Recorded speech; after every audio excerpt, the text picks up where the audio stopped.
Працягваем здымаць відэа з серыі зніклых адметнасцяў мікрараёна ўсход. Дакладней, перад намі мікрараён Маяк Мінска. Гэта ўжо не зусім усход, але калісьці гэта часткова адносілася да мікрараёна ўсход. Горад Мінск. Перад намі цэнтр Вольва, а крыху на заднім фоне вядомы дом міласэрнасці. Месца, якое з'яўляецца адначасова і рэлігійным, і камерцыйным. Вось на месцы, дзе я стаю і дзе я здымаю, знаходзілася ў 80-е гады аўсянае поле. І у 90-е гады пачалі забудову. І першым якраз з'явіліся дом міласэрнасці, які адносіцца да ўсіх свяцкага прыхода, і цэнтр Вольва, які дзейнічае на тэрыторыі дома міласэрнасці. Таксама на тэрыторыі дома міласэрнасці дзейнічае медыцынскі і спа-цэнтр Эліас, які аказвае паслугі для сярэдняга класу і для багатых кліентаў. Там, дзе шматпавярховыя дамы стаяць, ужо быў у 80-е, 90-е і пачатку 2000-х быў сад. Звычайна тут раслі яблыкі і адпачывалі людзі, проста гулялі, бывалі выпадкі, што загаралі людзі. Там у 80-е, памятаю, нават пасвілі кароў са сцяпянкі. Хацелася зняць яшчэ адзін момант.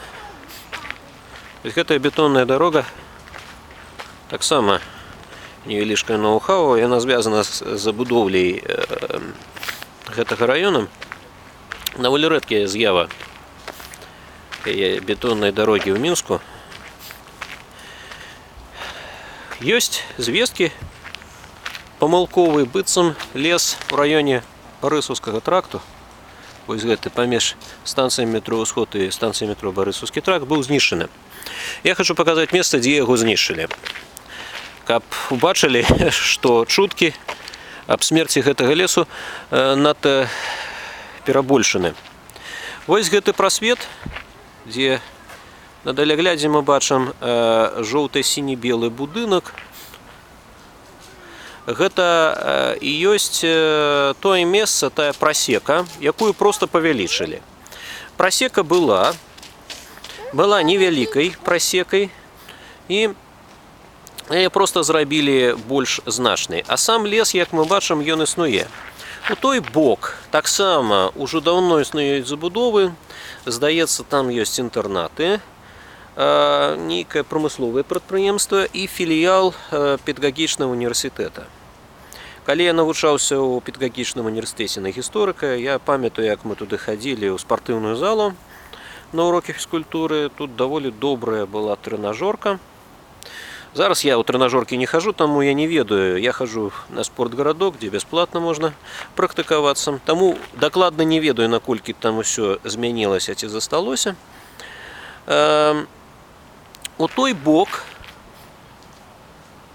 бетоннай дарогі мы бачым, адсюль не вельмі бачна, але яна выходзіць на праспект Незалежнасці. У той бок гэта бетонная дарога выходзіць на вуліцу Францыска Скарыны. Што яшчэ можна дадаць пра гэты лес? Тых, хто глядзеў мой канал, маглі бачыць там відэа рэзервнай рвы нямецкіх салдацкіх могілак. Нямецкія салдацкія могілкі былі менавіта ў гэтым лесе. Ёсць памылковыя звесткі, што яны знаходзіліся на поле, дзе зараз стаіць Маяк Мінска, але гэта памылковыя звесткі. Ніякай інфармацыі дакладнай, што тут былі магілы, няма. Уся інфармацыя неправераная была, і ніякіх касцей тут потым не знаходзілі. Пасля 80-х гадоў, калі уздоўж праспекта Незалежнасці пракладалі трубы і выкінулі частку пахаваных на нямецкіх салдацкіх могілках. Калі пра гэты лес яшчэ пару слоў. Гэта даволі добра прыбраны парк для лесапаркаў Мінска.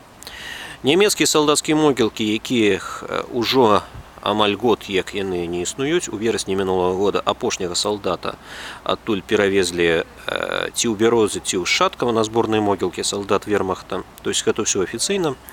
Ужо больш гэтыя могілкі там не існуюць. Яны займалі толькі частку, паўночную частку гэтага лесу, прыкладна, ну, калі я не памыляюся, на метраў 100, 200, 300 углыб. Большая частка гэтага лесапарку ніякага дачынення да нямецкіх салдацкіх могілак не мае.